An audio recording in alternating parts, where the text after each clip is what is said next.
Brandon here from SEO Optimizers, and if you want to learn more about how to get traffic to your website that converts into sales and leads, then make sure you listen to this episode where I talk about search engine optimization, social media marketing, paid ads, and how it all ties together in getting you more sales, more leads, and more traffic. Hey everyone, so welcome back to another show of the Shut Off Video Experience. Today we have a special guest who is a specialist in SEO, and his goal is to help small businesses work to rank in Google with a very short period of time. Great pleasure to welcome him as a guest for our podcast, as we are in the same industry in the digital marketing field. So I'm very much happy to welcome Brandon, who is the CEO of SEO Optimizer. Welcome, Brandon. Thank you for having me on today. So tell me about your backstory. How did you get into SEO and digital marketing and stuff? I just kind of fell into it. Wasn't planning on it, but got my degree in business marketing. And after I graduated from school, the first job I got out of school was helping a company out with their digital marketing. I didn't know much about it. Back then, they said, we don't know much about it either. We're going to take you to classes and workshops and learn alongside with you. Back in 2007 is when this happened. And just after working there for a few months, realized everyone's probably going to have a website in the future. And there's a lot of different ways to get traffic. But SEO is just a way to get free traffic. And that's really what I focused on over the years, is trying to tap into that free traffic that Google's willing to offer using search engine optimization, and worked at different companies, worked at different advertising agencies as a director of SEO. And before work or after work, on my lunch breaks, I work on my own company, and built that up to where I was able to quit my job and been focused solely on this ever since.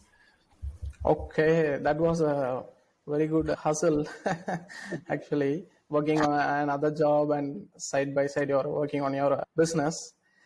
So what do you think the future trends of digital marketing right now? I mean, everything is really shifted towards video. People's attention spans are really short, so videos are easy way to get your message out there quickly and have people interested. I mean, if you look at social media, everything is shifting towards mobile.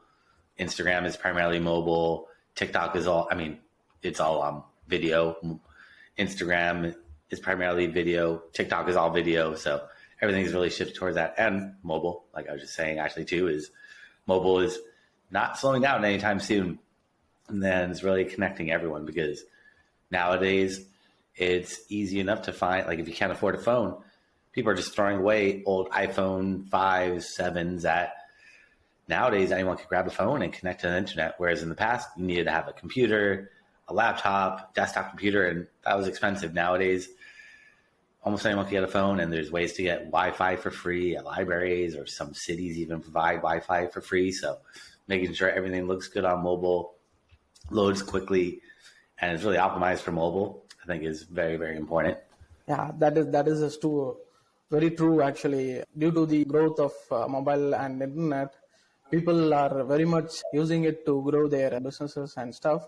But what do you see actually due to the growth of social media, the paid advertising and the other things? How do you think SEO is still not dead actually?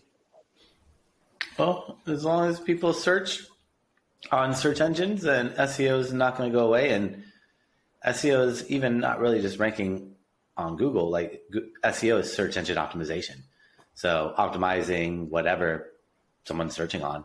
If someone's searching on Google, if someone's searching on Yelp, which is really big in the United States, or TripAdvisor, or if they're searching on Facebook or TikTok, there's ways to optimize for all that. So, I mean, for the most part, I don't see search engines going away like Google anytime soon, but who knows what's going to happen in the future. But with SEO, it's optimizing whatever. Like I could rank you higher on Amazon by going in and optimizing your listings and putting keywords in different places and getting reviews with keywords and things like that. So there's always ways for optimizations. We'll just have to see what happens in the future, what type of, how we search or whatever we may be doing in the future. That's a great view on how SEO is going to happen in future. So do you think still Google or other browsers, other search engines actually still value the backlinks? Yeah, I think they all look at backlinks. I mean, every algorithm is going to be different, but I'm sure Google still looks at backlinks. Maybe not so much as they used to, but it still probably weighs a heavy importance because Google just doesn't trust anybody. They look at every website and say, all right, we see you built this website, but how do we know you are who you say you are? And just writing really good content on your own website is good, but that's still not going to send the trust signals that Google needs to be able to rank you.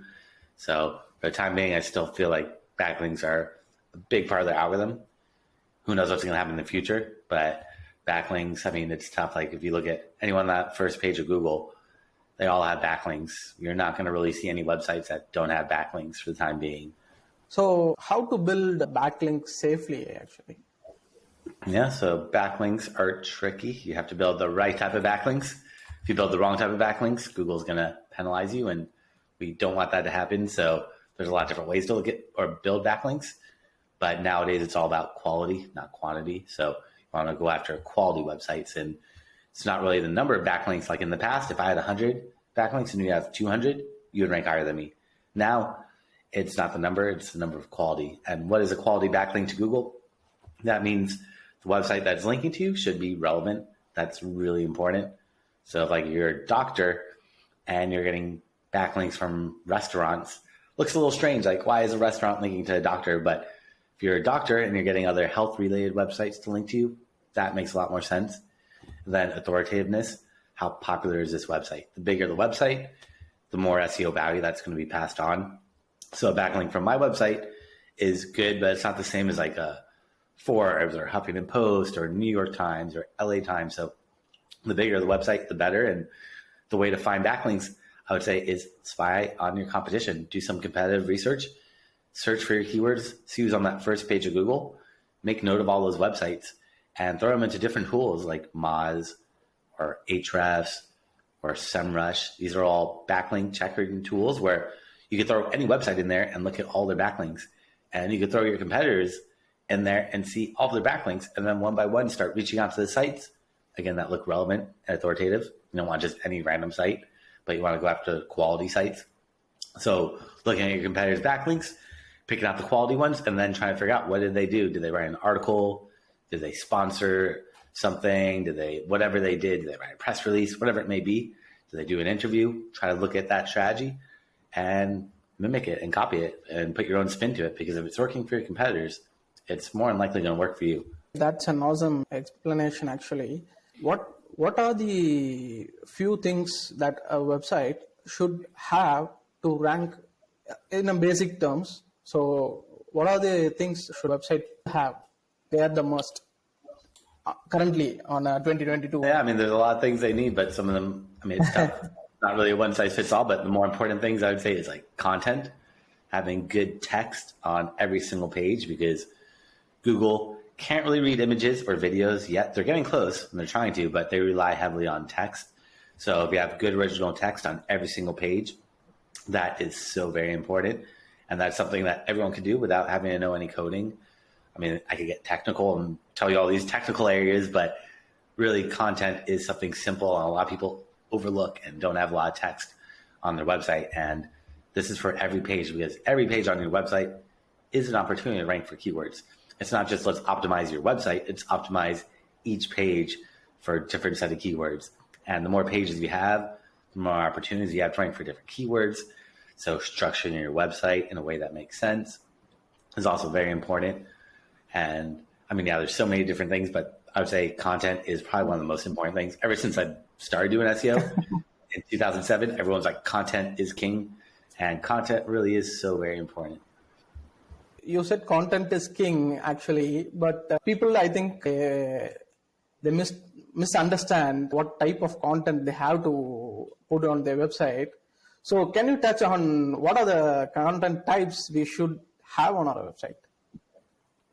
Well, I mean, nowadays you got to write for the reader. That's more important. Like in the past, we would say, all right, you got to put your keywords all over the place and do all these different things, which used to work. But nowadays it's really right for people. Don't worry about putting keywords in there. Naturally, those keywords should emerge when you're writing the content. And if not, then you're probably not writing the right text or content. So you got to make sure that it makes sense and that you're writing for people, not search engines. That's so very important.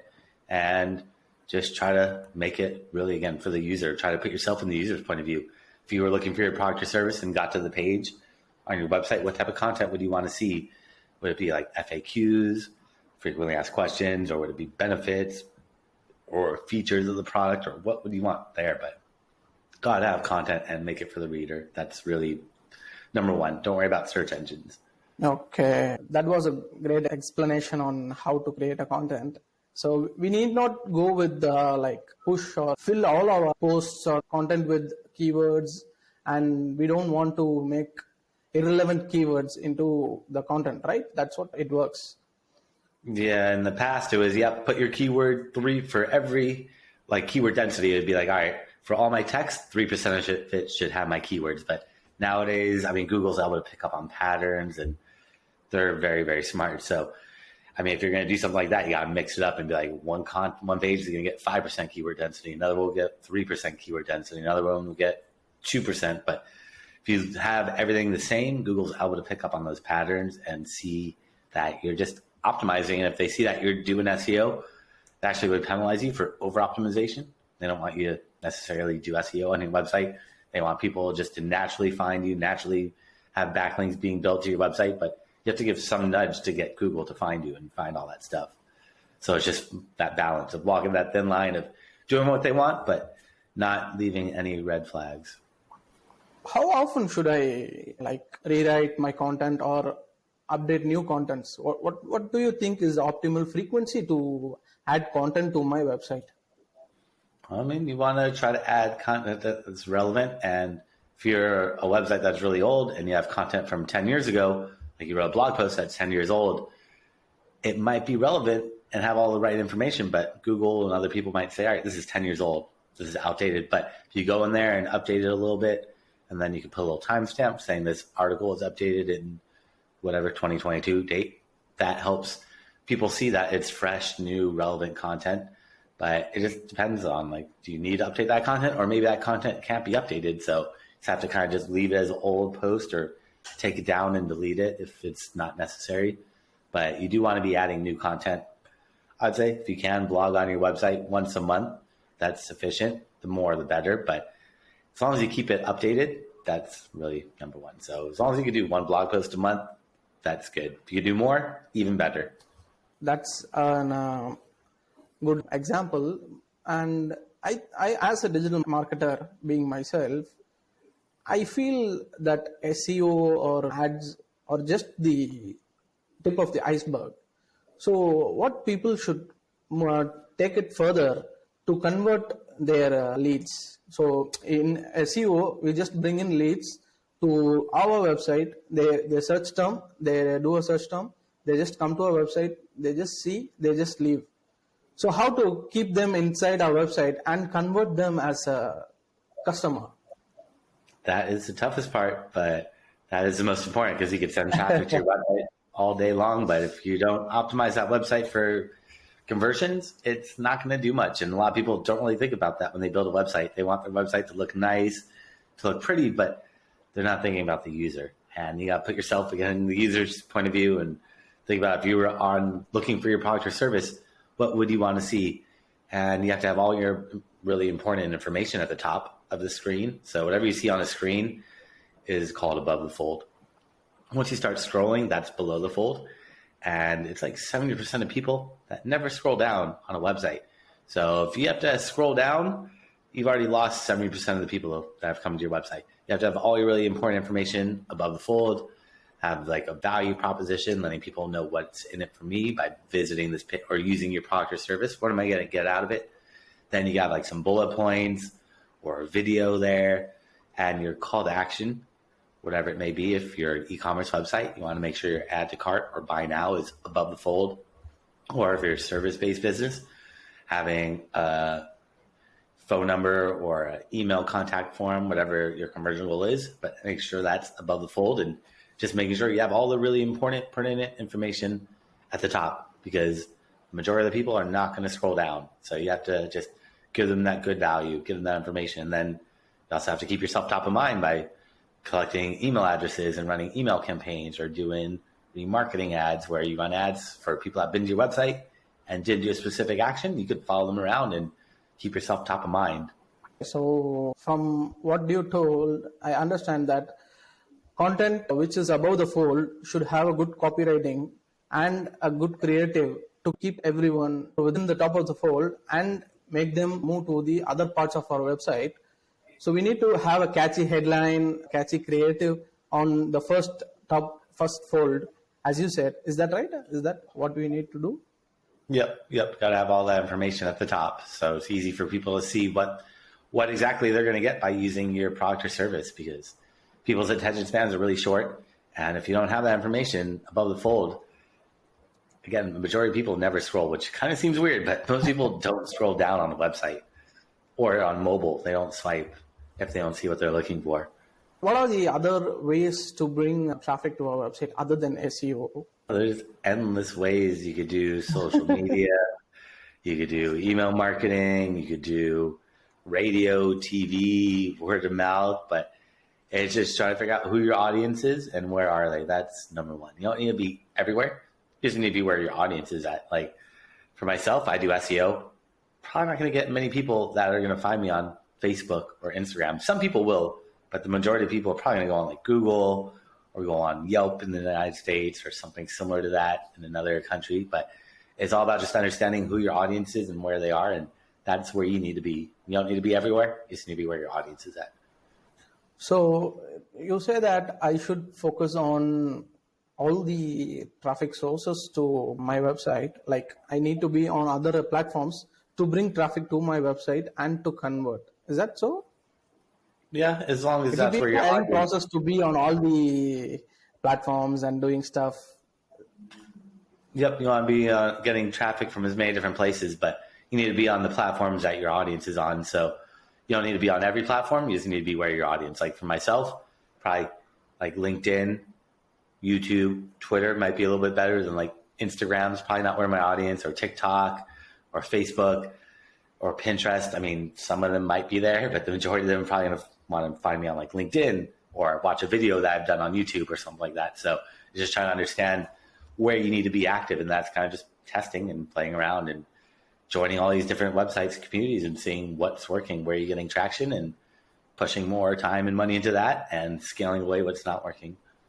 So what are the conversion metrics should a normal business owner should generally know so that he can know what is happening with what we do? So if I'm a client to you, I'm a business owner and you are an SEO specialist, so you're helping me grow my traffic through SEO. But as a normal business owner, what should I know, like the general things, so that I can know that you are doing the right thing? I mean, the most important is looking at traffic. So using like Google Analytics, it's a free tool, and that'll show you how much traffic you're getting, how many people are visiting your website, how long they stay on your website, what pages they visit. It tells you a ton of information. And then there's also another one called Google Search Console. That's more for SEO. And that also is free from Google and shows you more technical kind of stuff, but also shows you what keywords you rank for, which is pretty nice. So you can see what keywords you rank for, what position you're in, how many people saw you, how many people clicked onto your website. So I would look at both of those and just play around. And the more data you get, the better off you're going to be. The more statistically informed you're going to be able to make those decisions in the future about what pages to optimize, what's working, what's not working, and all that data is there for you. You just need to really tap into it.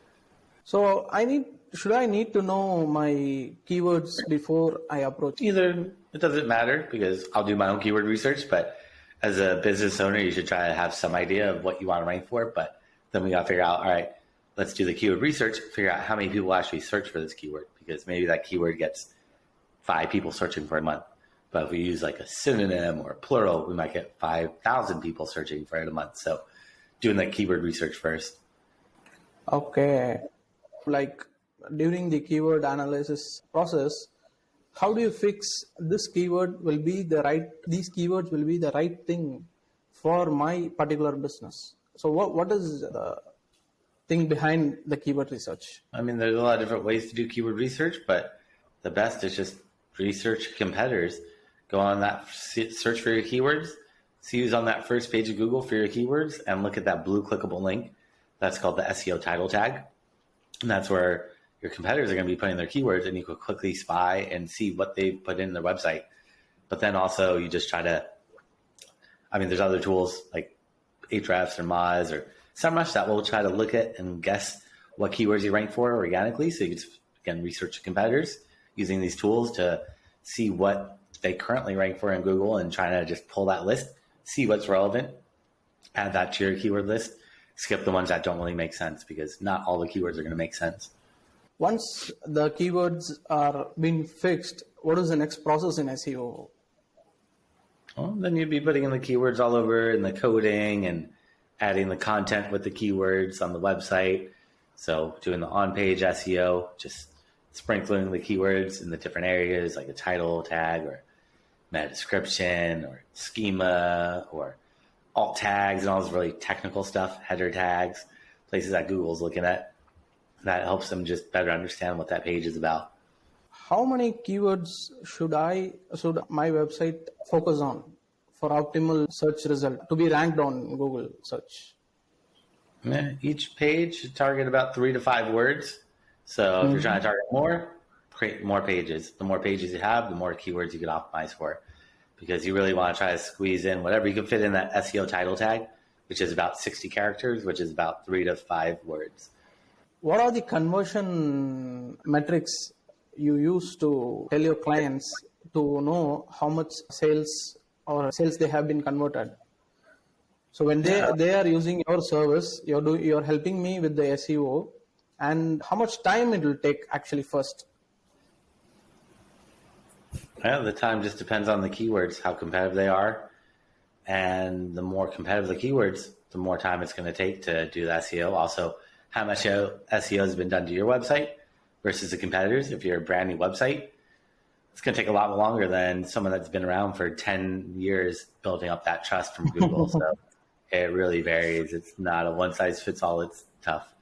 But like business owners, do they know that? Are they happy with the time which you tell? Like it may happen in 3 months, it may happen in 1 month, it may take 1 year. So are business owners, small business owners, ready to accept that point of taking too long to rank on Google? Oh, some are and some aren't, but that's where you just got to let them know that it's not immediate. And it does take time, and they have to understand that with SEO, it's not just instantaneous. If they want that instantaneous results, then run paid ads or do something like social where it's a little quicker, but SEO is more for the long term. Is it a one-time thing if I'm doing SEO for 6 months, and then if I'm not affording it to do SEO through an agency like you, is it right to stop it after 6 months, or should it be a lifelong thing? No, it's more continuous, because once you get to that first page of Google, you put someone off that first page of Google, and they're going to see, they're not going to be happy if they're on getting pushed off that first page of Google, and they can see everything you've done. They'll look at all your backlinks, they'll look at the keywords and try to outrank you. So with SEO, it's not just a one and done. Unless you don't have any competition, then you don't have to worry about someone trying to outrank you. But the more competitive those keywords are, the more that you're going to have to do to maintain it. And that really just comes down to building more quality backlinks to show Google that you're still relevant and trustworthy. So what happens if I stop in the midway of, in the process of doing SEO? Nothing really happens bad. All the SEO is going to keep trickling in because it takes time for Google to see all the changes that have been done. So you'll continuously probably keep moving up over the next couple months. But after that, then Google sees that you haven't done anything and you kind of become stagnant, and they might start slowly dropping you down. That's like SEO. We are doing SEO for our business, and we are also doing paid advertising. What makes the difference between both the SEO and the paid advertising? Well, SEO is really tapping into the free traffic. So when you search on Google, there's ads at the top. Those are all paid ads, pay per click. Every time someone clicks on your website, you're paying Google a couple cents, maybe a couple dollars, maybe a couple $100 per click. It gets pretty expensive. But right below that is organic results, and that's what SEO is. that's getting you in the organic, and paid ads are getting you at the top where it's all paid advertisements. In the coming future, do you think Google or even other search engines will move towards the paid advertising only, or will they have the SEO also? They'll give priority for SEO. No, I think they're going to keep it the same, because if it's all ads, no one's going to want to use it. They're going to go use a different search engine. So, and they're not going to put the organic above the ads, because the ads are how they make all their money. So they're always going to keep the ads at the top, and they have to have the organic. Otherwise, people are just be like, I don't want to see just a page full of ads. So how to increase my website sales and leads through SEO or other? Well, that'd be doing SEO to get you more traffic. So doing all the things we talked about to get you ranked higher on Google, and then doing what we talked about earlier to optimize the website for conversions. Just make sure you focus on conversion rate optimization to, once you get that traffic, to get them to convert into whatever that specific goal is, with all the content above the fold, the call to action, value proposition, things like that. And I saw, when I saw in your profile, you just mentioned that you do affiliate programs also. You help in affiliate programs. So how affiliate program helps a business grow on today's world? So affiliate marketing is getting other people to sell for you, and then you get to pay them out a little commission. So you're building a sales team, and if you can get people to sell your product or service for you and you offer them a commission, it's just going to help expand your reach and grow your company overall. And it works really, really well if done properly. From a digital marketing perspective, SEO or other digital marketing processes, do you think it is only for the online businesses who are like e-commerce, or do they have an online process, or big companies, or it is also for a B2B or a brick and mortar business? Is it helpful for local businesses actually? Yeah, no, as long as people are searching for your keywords, then you want to make sure you show up there, because if you're not there and your competitors are there, they're going to be taking that traffic. So it's always good to do the keyword research and figure out how many people are searching for your product or service, and then you can see how much traffic you're missing out on by not being on that first page of Google. How should a local business take advantage of the SEO and other digital marketing strategies? Well, they should make sure they have a profile on Google Maps and Apple Maps, Bing Maps, Yellow Pages, MapQuest. The more maps they're on, the higher they're going to rank on the maps. I mean, there's a lot of other technical things, creating like service-based businesses, pages, adding schema to your website, optimizing your images and creating videos, and making sure your reviews have keywords in it. That all just really pushes you up higher on the maps. Just being on the maps is at least an entry point to getting more. Yeah, it's just like building a website. You can build a website, but if you don't do any SEO to it, not many people are going to find it. You could have a map listing, but if you don't optimize it, not many people are going to find it. It has a little bit chance to get a traffic. Is it so? Mm-hmm. Yep, people search on maps all the time. Yeah, it's a huge way for people to find you.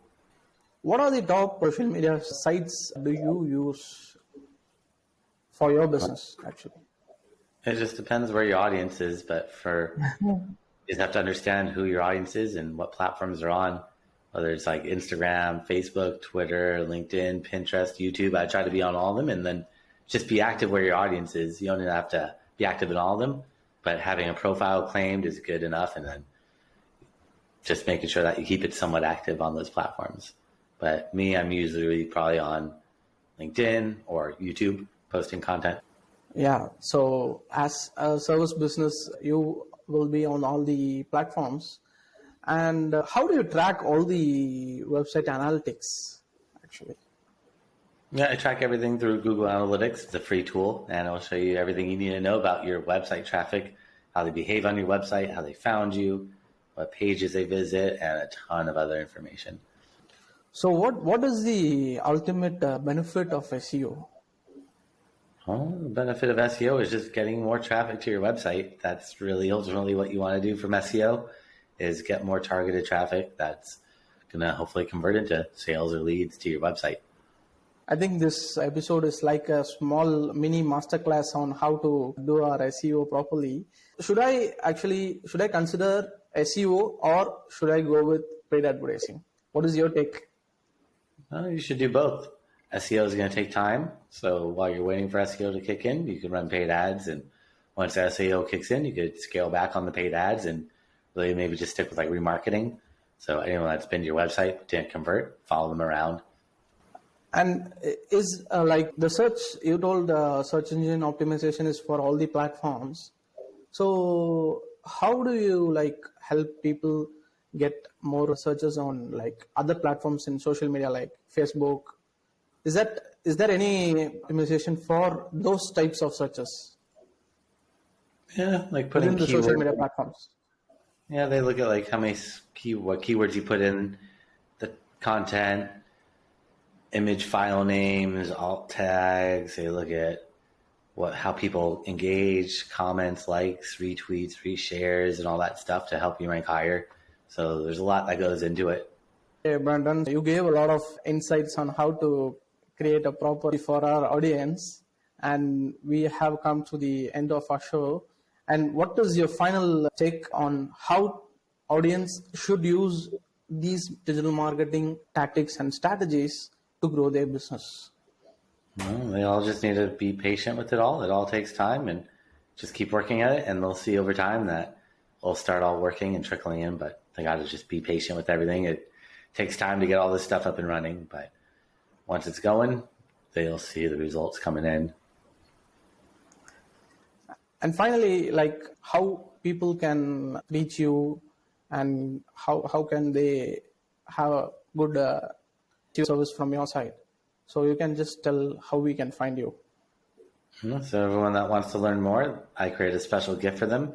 If they go to my website, SEOoptimizers.com, that's SEOoptimizers.com/gift. They can find that there along with my contact information and classes I've done over the years. I've thrown them all up there for free so they can watch them anytime. And also if they want to book some time on my calendar, I'm happy to give them an SEO analysis for free and let them know what's working, what's not working from an SEO perspective, and tell them how to get to them to the level that they want to be at.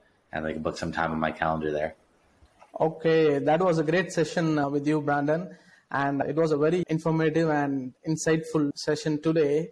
So thank you for being on my show.